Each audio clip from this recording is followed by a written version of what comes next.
Words of Radiance animatic. We start in a first-person perspective shot as we walk towards the guards and their door. As we get closer, the guards reach to open up the door, and as they open it, we get to see a little bit of the beautiful scenery outside.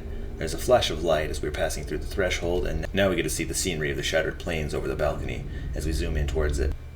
Shallan is having a magical moment staring at the scenery as the wind blows through her hair until she's interrupted by a voice saying, "Brightness Devar?" This startles her and she turns around quickly to see the master servant. She quickly gains her composure, then nods for him to take her to her seat, and they walk off together. As they walk to her table, they pass other tables and everyone is staring at her. She starts to get nervous. She stills her nerves and puts on a confident face.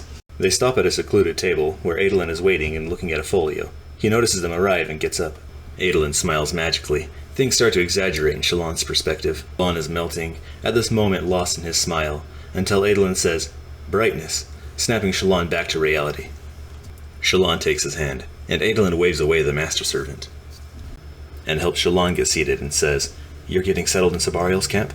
As Adolin walks off to his seat, Shallan replies, "Yes."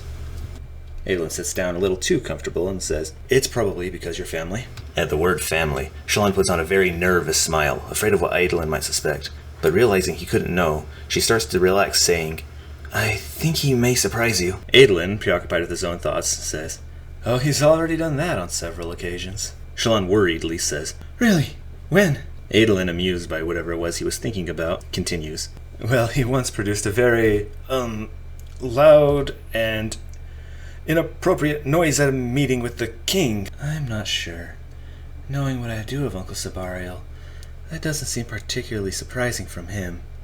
Expected is more like it." "Yes, I suppose you're right." Adolin waves off for a waiter. Shallan is getting lost into his smile, and now very worried, realizing how in over her head she is. Trying to regain her composure, returns her fake smile. Adolin grabs the menu from a waiter off screen and starts to study it. And he says, "So, we're supposed to get married?" Shallan is shocked by the bluntness of that statement, and looking a little sheepish, says, "I would lighten the phrasing, Bright Lord. We aren't supposed to get married. Your cousin merely wanted us to consider a union, and your aunt seemed to agree." The Almighty save a man when his female relatives collude about his future. "So, what do you think we should order?" "Storms! Those are all different kinds of wine?" Adolin looks around suspiciously, then motions for her to lean in close, and whispers to her, "Honestly, I don't pay a lot of attention. Renarin knows the difference between them all. He'll drone on if you let him.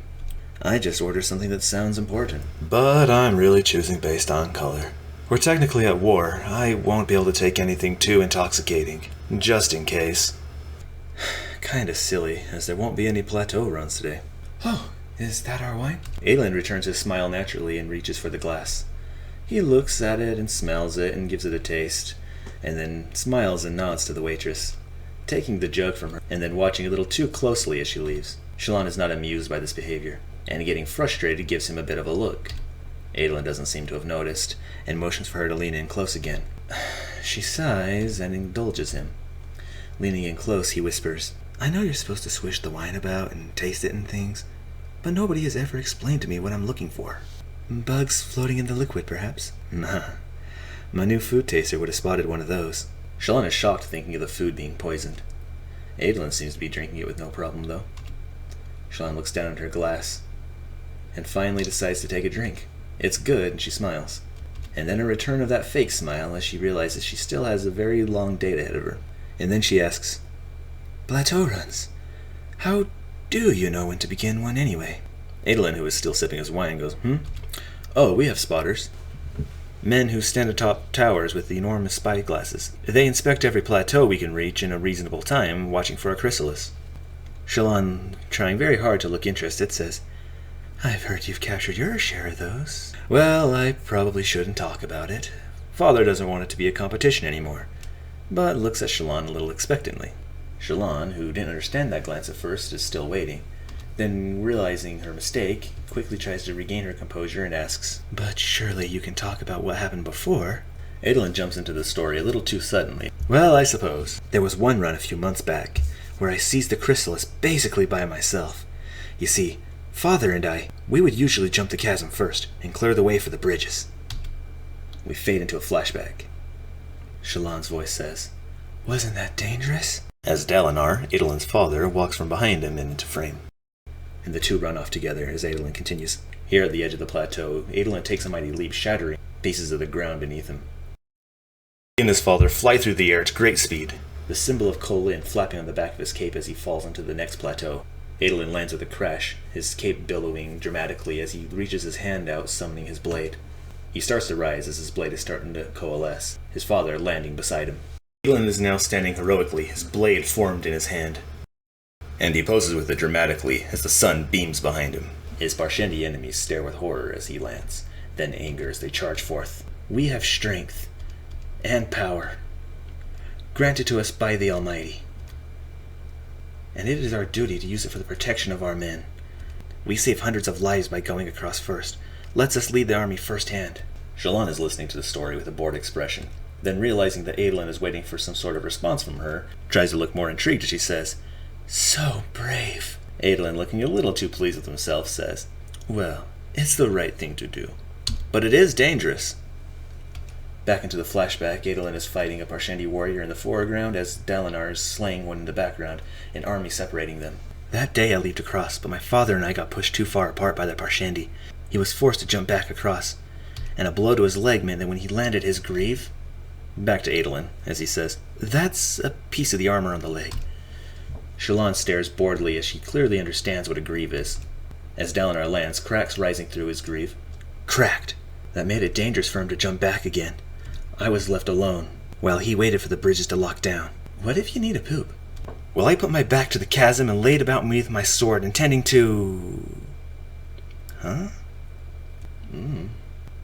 Wait, what did you say? Poop? You're out there on the battlefield encased in metal like a crab in its shell? What do you do when nature calls? That is not something any woman has ever asked me before. Yay for originality. Well, every battle has breaks in the flow. Men rotate in and out of the front line. For every 5 minutes you're fighting, you have almost as many resting when a shard bearer pulls back. Men inspect his armor for cracks and give him something to drink or eat and help him with what you mentioned. It's not something that really makes for a good topic of conversation, Brightness. We don't really talk about it. That's precisely what makes it a good topic of conversation. I can find out about wars and shard bearers and glorious killing in the official accounts. The grimy details, though, nobody writes those down.